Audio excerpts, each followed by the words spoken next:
ফিনল্যান্ডের বরফে ঘেরা ল্যাপল্যান্ডের সাল্লার উইল্ডারনেস পার্কে অনুষ্ঠিত হয়ে গেল তরুণ উদ্যোক্তাদের জন্য বিশেষ এক আয়োজন হে হকু 2026।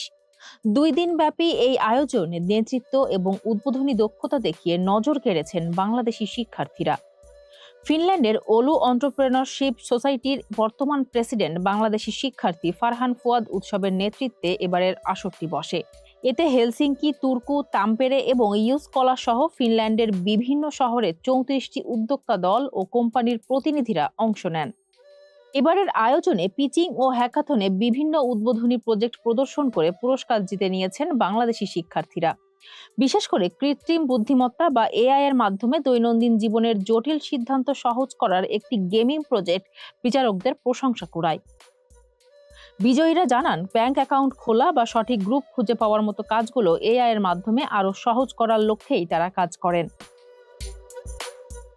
অনুষ্ঠানে উপস্থিত ছিলেন প্রখ্যাত স্টার্টআপ বিশেষজ্ঞ পিটার স্তারক্কা, যিনি বিশ্ববিখ্যাত অ্যাংরি বার্ডস গেমটির মার্কেটিং স্ট্র্যাটেজি সাজিয়েছিলেন। তিনি তরুণদের নতুন নতুন আইডিয়া নিয়ে কাজ করার আহ্বান জানান।